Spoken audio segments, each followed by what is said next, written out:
about it later, but we do weekly legislative updates, and those are all available on our YouTube channel, or you can watch them live Mondays at noon, all through the session. But because Monday is a federal holiday, we're not having one on Monday. We're going to post this presentation instead, because hopefully nothing will change between now and noon on Monday. But if it does, there will be an email alert as well. So yes, I am the co-executive director of Friends of Family Farmers, and I am in charge of our policy program. So when you see things coming through about policy, and I am our lead advocate in Salem. We also work with a lobbying firm, so you might see Heather Rockwell out there representing FOF, and Brittany Deming, who is over there. She is our community engagement director and is in charge of coordinating our session organizers. So our team has a few folks on it. You might hear from all of us, but when things are in the media or speaking in a hearing on behalf of FOF, that's most often me. So today I'm just going to talk about FOF's priority issues, some ways to get involved in our work, and then I'm going to talk about two campaigns that we're supporting from a coalition standpoint, one of whom I'm filling in for Oregon Food Bank today as a member of the Food for All Oregonians Coalition, so we're going to talk about that bill. And then I am also going to talk about a portion of the Food System Resilience Grant Funds Bill, HB 2979, that Rachel mentioned, and Megan is going to follow up with the completion of that because it truly is a group effort. All right. So we have two priority issues this session, the first of which is small farm water access. So did anyone in this room attend the water regulation talk this morning?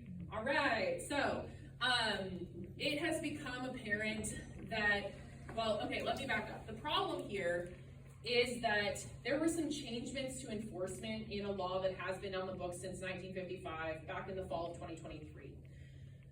If you are growing plants for sale in Oregon, you either need to have an irrigation water right, be using city water, which means you're using the city's water right, or be a complete exempt system, which means you're doing rainwater catchment or you're buying in water or something like that. There is currently no amount of like growing crops for sale that is allowed on a domestic exempt well. There are exemptions. You're allowed to use your well to irrigate a half acre for personal use. You're not allowed to sell any single thing that comes off of that half acre. You are also allowed to use 5,000 gallons per day from your domestic exempt well for what they call a single commercial or industrial use, as long as that commercial use is not commercial irrigation. It's the only thing excluded in the statute that it's not considered a qualified commercial use. That took a lot of people by surprise when it went from a complaint-driven system to a proactive enforcement priority from OWRD at the end of 2023. And that's because, you know, we as a state in Oregon are facing some unprecedented drought problems. The water system is changing, and OWRD got direction and resources and some new enforcement priorities from further up and from the legislature to enforce current law, which means that a lot of people were getting letters saying, hey, even though you're within half an acre or within 5,000 gallons, you do not have a water right. You are not allowed to do commercial irrigation with your domestic water. So we see this as a problem because, let me back up. We see this as a problem because of some of the statistics that Tara talked about in her presentation. Land is incredibly expensive here in Oregon. Our farmland per acre prices are rising at about 3 times the national average, and water rights, land with existing water rights is more expensive than land without existing water rights. That has always been true. And because of some changes to the groundwater rights allocation process at OWRD that took effect last fall, new water rights are not a possibility in many, many basins. We want to be clear that the department is also saying that they've changed the way they evaluate new water rights applications, and so new water rights are not a viable option for a lot of people. That to us means that if we do not allow any entry point that is not purchasing land with existing water rights, we're commodifying our water and creating a space where in the future, only folks who have the resources to have intergenerational land transfer, to inherit land, or to purchase land that has existing water rights will be allowed to farm here in Oregon. And we think that there should be a small scale solution because there are lots of folks, many of whom were at this conference, who want to grow for themselves and sell a little bit of extra into their community, and a lot of folks who will not have access to land with existing water rights, but want to have a foot in the door so that they can start their own farm business, get that history of filing Schedule Fs, and qualify for FSA loans that would enable them to get onto a property with existing water rights. So there needs to be an entry point or a stepping stone, in our opinion, and we want to find a solution for small-scale usage of this exemption for commercial irrigation. We conducted 20 community meetings in 2024 all around the state with over 600 people in attendance, most of them in partnership with local Grange Halls. If anybody here came to one of those, thank you. I got to go all over the state and see a lot of different communities who are all struggling with this problem. And we got a lot of really, really great feedback about what we should bring forward in the legislature. So, oh, that's what I just talked about. And this will be distributed after the conference. It can be, or I can send it out. But I already talked about most of these things. And so we're looking for a solution that balances the need to respect ecosystems and the fact that we are in a more water scarce future than we have been any other time in Oregon. We're having more problems with water overall, but we want to make sure that we're not creating a system where only those with existing or with existing access to land with water rights or who have a large amount of capital are able to access them in the future. We want there to be an entry point. So the solution, so we're pursuing change in the legislature. We did present our ideal proposal. We've had long discussions with our legislative partners. We started out in the Senate with a bill, what's called a placeholder bill. So if you look up HB 3372 right now, it's going to say, conduct a study relating to certain groundwater uses. And so that is what's called a placeholder bill. We had a placeholder bill in the Senate where they wanted to file it so that we could have the discussion in the legislature, and then we were negotiating with our legislative partner and opposition groups to try to find a proposal that would be able to move forward, that the opposition groups, in this case some water conservation groups who are worried about expanding exempt use at all, happy to talk more about that outside this presentation, but we needed to find a way for us to move forward together and find a reasonable solution that addressed concerns and provided a path that balanced both of these interests. Unfortunately, negotiations did break down in the Senate version of this bill because there was a sticking point about buffer zones in surface water. And that's when some of you saw the action alert that we sent out a couple weeks ago, like, hey, make sure that we are able to have this conversation. So because of the robust support that we had with that action alert and the 108 of you all who sent letters to your legislator within the first 18 hours after we sent that alert, thank you so much for your swift response, we have pivoted to the House.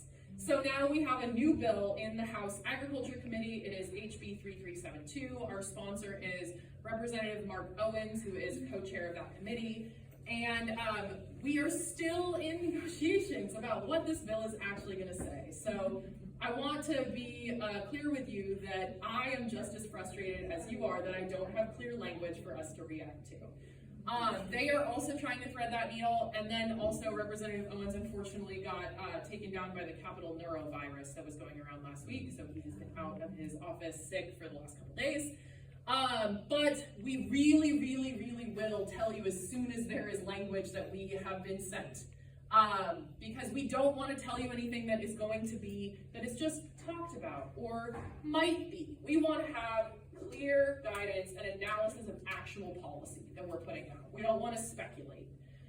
And so we will let you know as soon as there is a hearing and there's language to react to, and we have been assured that there will be a hearing. We don't know if this bill will pass. This is also, we don't know if this bill will be something that we entirely agree with, because it is coming from a compromise process, it's coming from our legislative sponsor, and this has been a long road with a lot of very diverse stakeholders in the discussion. And I think that, we're all learning that water is not learning. We all have to acknowledge that water is life and water is everyone's responsibility. And so there are a lot of voices in this conversation, and finding that balance has been a really challenging road. but we really want to assure everyone that we have not stopped working on this issue. We refuse to stop working on this issue, and we will push forward until we are able to bring this conversation into the Capitol, and I will tell you a way that you can do that in just a moment. All right, our other, less controversial priority issue area is the state meat inspection program. And so we've been working on this for quite a while. Are there any livestock producers in the room? Yeah, so you all know that you have to use an inspected facility to bring your product into a retail space. So if you're using, there used to be only USDA inspected facilities for you to be able to bring your meat by the cut to wholesale markets, to retail markets like farmers markets or what have you. The state meat inspection program, which is an equivalent to USDA, would allow you all the same sales outlets within the state lines of Oregon, was authorized in 2022. It is getting off the ground. The state has invested $11 million into new facilities for this program, but because of some budget snafus, neglected to include the full-time equivalent for the inspectors for the state meat inspection program in the agency budget. So that means that when these facilities open, they may not have the positions in order to conduct inspections, because meat inspection is not like other retail inspecting. You have to have your inspector present to do pretty much the entire slaughter process and a lot of the processing process. That inspector has to be present the whole time. So that is a real limiting factor for the success of that program. So we worked with the agency to ask them what they needed in order to be successful, and we brought forward HB 2164 in order to fully staff that project and allow folks to be successful as those new facilities get off the ground.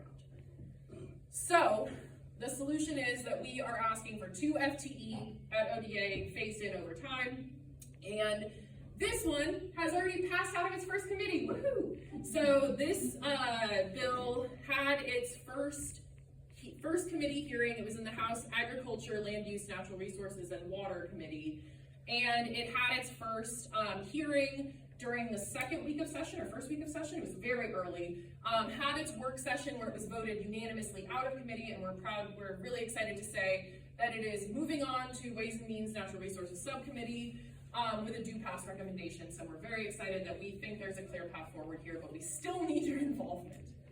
Okay, so I have 2 ways for you to get involved in our policies and to support the suite of policies that we are involved in as a coalition, including the 2 I'll talk about after this, and many of the other ones that you've heard about today. We're very proud to be part of this community and really lucky to have such a collaborative space like OCFSN for us to work together on the things that benefit all of us.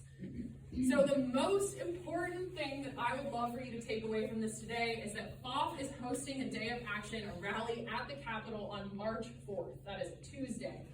I would love for everyone in this room to join us on that day. It's an all-day program. We feed you, we can provide transportation, and you start off in the morning at the Reed Ballroom in Salem, where you'll hear from all of the priority campaigns, you'll hear more about the bills, you'll get a training on how to talk to your legislator. Then we will serve lunch, you'll get to meet other people from your district who care about the things that you care about, and get ready to go. We will have a march from the Reed Ballroom to the Capitol. It's only about 0.4 miles, about a 20-minute walk. And then we're making legislator meetings for everybody. So we will have an opportunity for you to meet directly with your legislator in a district group of no more than 8 people. So you'll get to go into your legislator's office, tell them how these policies impact you, and really look them in the eye and ask them to support small farms. So we would love every single person in this room to come. If there are any barriers to participation, like you need help with transportation, you need specific dietary restrictions for the food that day, you need help from anything, please do contact us and ask how we can accommodate. We are more than happy to work something out for you because this is a priority that everyone should be allowed to participate in their government. This is a picture from our 2019 rally day. Unfortunately, this is the steps of the Oregon Capitol. Unfortunately, they're closed for construction, so we'll be on the other side of the building. But we would love to have everyone showing their support and supporting small farms and making the Capitol understand that small farms mean business here in Oregon. We also give weekly briefings, like I mentioned earlier, at noon to 12:30 every Monday. If you would like to sign up for the ongoing calendar invite so you can join us, you can also check out our YouTube channel. I think it's just like right after that, we put the recordings up as soon as they are able to render. So you can always get updates on the things that we're tracking. We talk about our priorities, but we also talk about other bills that we're supporting that have come up, or coalition priorities that we're tracking throughout the session. Okay, so now I'm going to talk about Food for All Oregonians. Woo! All right, so Food for All Oregonians is a coalition campaign to expand SNAP eligibility to folks outside of U.S. citizenship. And the problem is that here in Oregon, Oregonians who are immigrants, refugees who are not U.S. citizens are twice as likely to experience hunger as Oregonians with U.S. citizenship.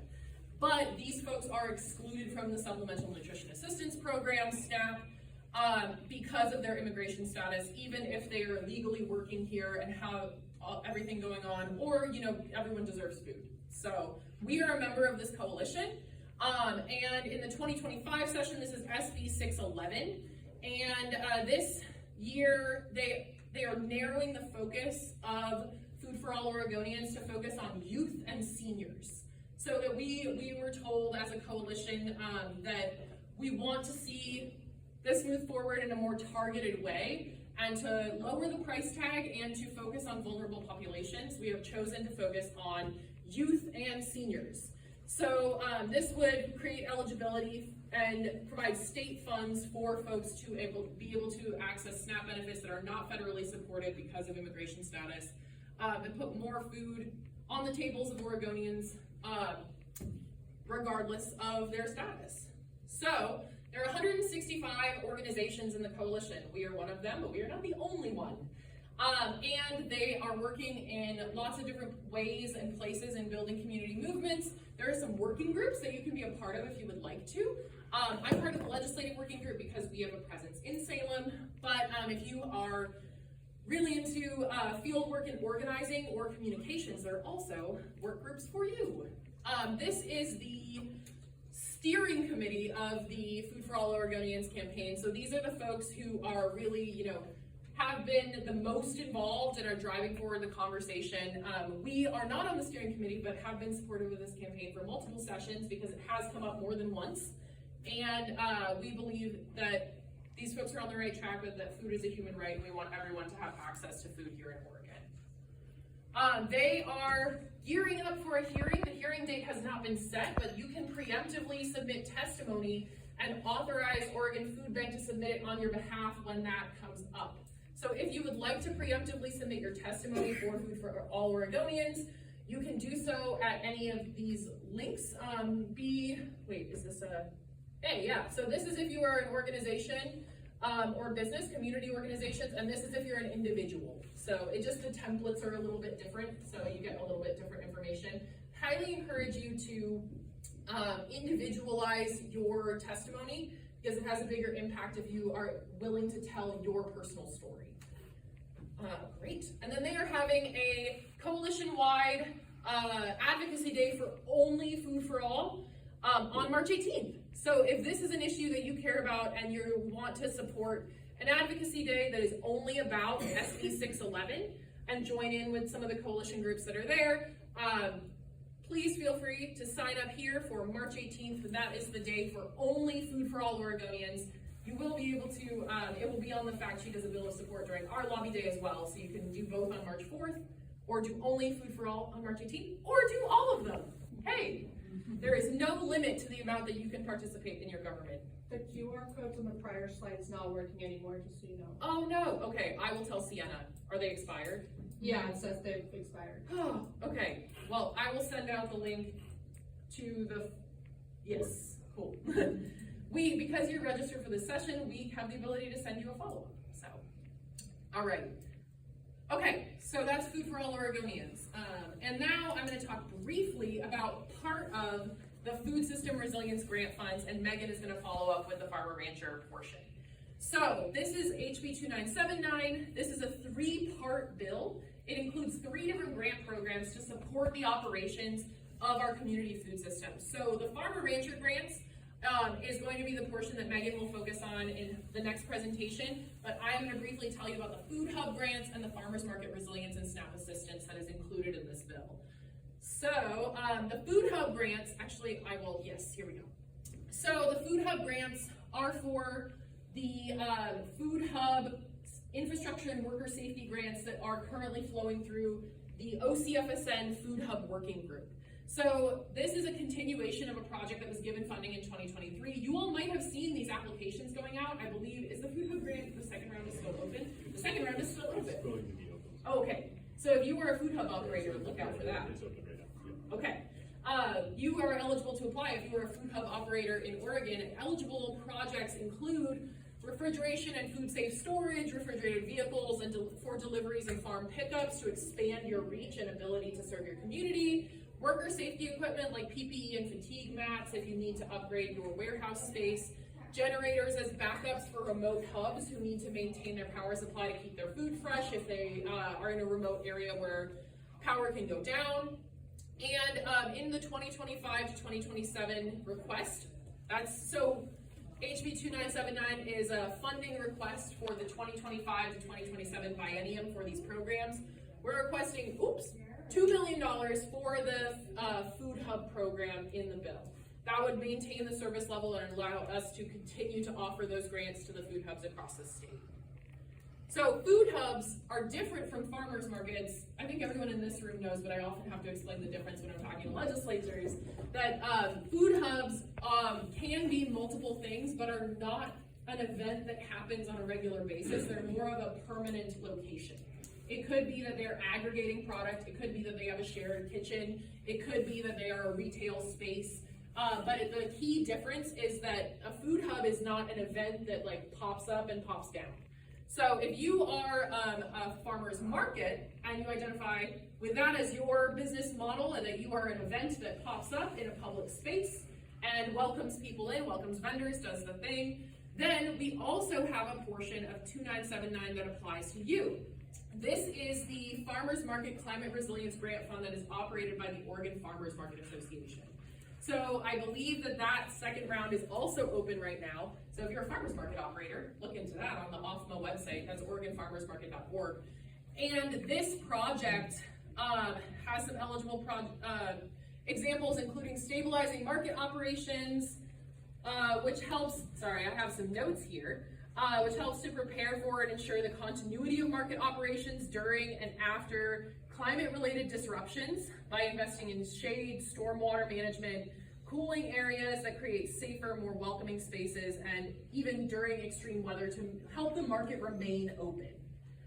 Then we have capacity building, so training and communications tools for markets to prepare for emergencies, equipping staff to protect vendors and visitors while also increasing the knowledge and skills of market staff to effectively prepare for, plan, and respond to climate-related disruptions. So when we're talking about climate-related disruptions, we're talking about extreme weather events, we're talking about heat domes, we're talking about ice storms, we're talking about all of those kinds of things that have, and wildfire smoke is a big one in lots of parts of the state, where we want to make sure that these farmers markets have continuity throughout these climate-related disasters.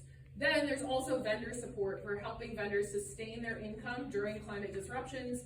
Markets will invest in resilient structures, refrigeration, shaded spaces to empower vendors to protect their product quality and adapt to shifting weather patterns. So folks are not losing product quality or losing the ability to repurpose that product because of extreme weather at a farmer's market. All right, and so for the 2025 to 2027 request for this program, within HB 2979, $2 million of grant funds for those types of projects, and $500,000 in SNAP technical assistance and equipment. So this has taken the form of the growth grants at Farmers Market Fund, and this is where farmers markets can apply for grant funds to cover purchasing their SNAP equipment, and will get training on how to make sure that they are using the equipment correctly, that they're in compliance, and that everybody is doing what they need to do to make sure that SNAP is successful at the market. So really important projects. These all started in 2023. Megan is going to talk about the origins before that, which kind of, because the 2023 grant cycles built on a successful disaster relief, that's the word I'm looking for. Disaster relief grant program that was given out through an emergency board allocation to Oregon Community Food Systems Network before that. But this program that we've built since 2023 as a community is really about preventing the relief from being needed. We want to make sure that people are able to bounce back from these climate-related disasters and make sure that our food system can withstand having a heat dome or wildfires or ice storms, and make sure that we're not always putting a Band-Aid on, we're helping people not get cut in the first place. So, quick overview of where we are with this bill. It was pre-session filed. We had our hearing on the 5th of February, and I just want to give a shout out to everybody who participated in that hearing. It was so smooth, so wonderful. We had a really, really great response from the committee. And I also want to give a shout out to everyone who submitted testimony or signed on to the sign-on letter, because we had about 250 signatures on the sign-on letter that we submitted at the hearing, and we had over 200 pieces of supportive testimony submitted through the Oregon Legislative Information System for this bill. That's an incredibly strong hearing, and we're really, really proud of how we've shown up for this project.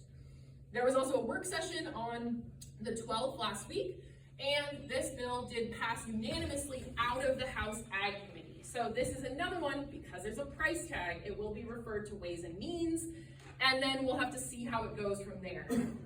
So I think this is the end of my slides, and I will hand it over to Megan to talk about the Farmer Rancher portion of this bill and ORCAN's other priorities. Great.